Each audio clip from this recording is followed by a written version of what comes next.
Приветствую вас, мои подписчики и гости канала. Сегодня я расскажу вам об удивительных народных приметах, связанных с долгами. Я поделюсь с вами множеством практических советов о том, в какие дни лучше давать и брать в долг, а в какие категорически избегать этого.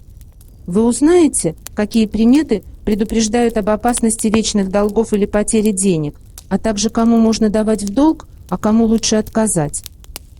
Друзья, если данная тема вызывает у вас интерес, я бы с радостью услышала ваше мнение и отзывы. Пожалуйста, оставьте комментарии ниже, чтобы поделиться своими мыслями о том, нужно ли продолжать обсуждение этой темы. Ваши комментарии помогут мне понять, насколько важно для вас продолжение этого разговора. Благодарю за активное участие. Подпишитесь на наш канал, чтобы знать больше о мире примет и суеверий. Я всегда прислушиваюсь к народным приметам о деньгах и долгах. В них есть рациональное зерно.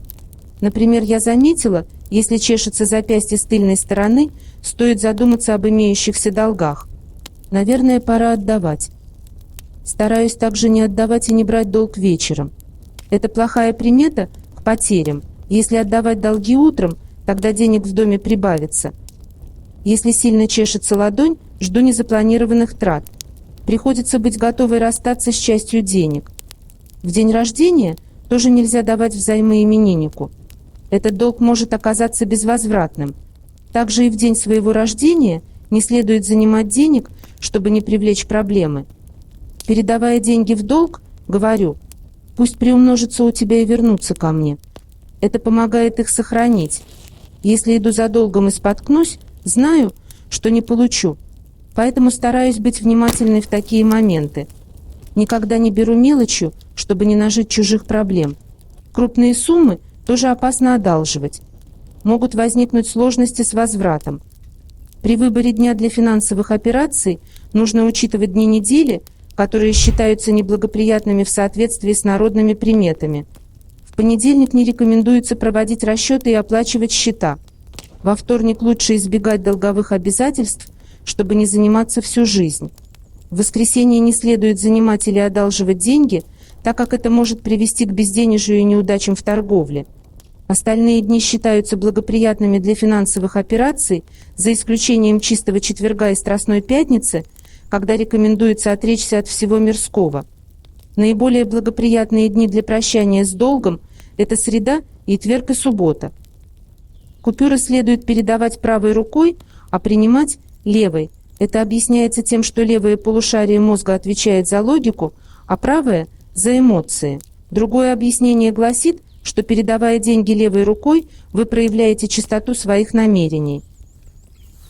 Требуйте, чтобы заемщик вернул долг теми же купюрами, которые вы дали ему, не допуская использования мелких купюр. Для принятия или передачи денег следует использовать какую-либо поверхность, например, стол, стул, кровать или землю. Дерево наиболее эффективно удаляет негатив с купюр, но не следует использовать для этого обеденный стол, иначе это может привести к прекращению денежного потока в ваш дом. Если долг вернули со скандалом, чтобы защитить себя от нищеты и негатива, можно провести простой ритуал: помыть все ручки двери чистой водой и вылить ее на улице, затем выбросить тряпку, которой вы пользовались, подальше от дома. Кому давать в долг, а кому отказать? Не всем людям можно одалживать деньги, иначе рискуете нажить финансовые проблемы, так как некоторые могут передать вам свою негативную энергию. Так не стоит иметь финансовых дел с бедными и транжирами, так как они могут вместе с купюрами передать вам свою энергию неудачи и нищеты. Также не рекомендуется иметь финансовые отношения с родственниками и друзьями, чтобы не нажить врагов. Если вы даете деньги состоятельному человеку, то можете получить от него положительную энергию, которая поможет вам приумножить свой капитал. Не следует занимать у тех, кто раньше уже брал деньги у вас. Не следует принимать услуги или помощь от вашего должника. Как правильно вернуть долг, чтобы удача не отвернулась? Проводить все манипуляции только по утрам, не передавать деньги через порог, отдавать деньги с чистыми помыслами и хорошим настроением, разменять купюры помельче, сложить купюры пополам и передать их правой рукой. Как правильно занимать деньги? Существуют народные приметы, которые регулируют процедуру передачи денег, чтобы не попасть в беду. Берите деньги левой рукой. Обязательно пересчитайте их, уберите в кошелек. Не тратьте их в этот же день, чтобы денежная энергия поселилась в вашем доме. Для увеличения капитала лучше использовать полноразмерный кошелек красного или зеленого цвета. Не стоит брать в долг в последние дни уходящего года, так как это может отвернуть от вас финансовую удачу. Вот такие простые приметы помогают мне избежать многих неприятностей. Я верю, что в каждой есть рациональное зерно.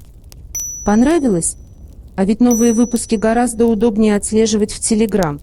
Подпишитесь по ссылке в описании.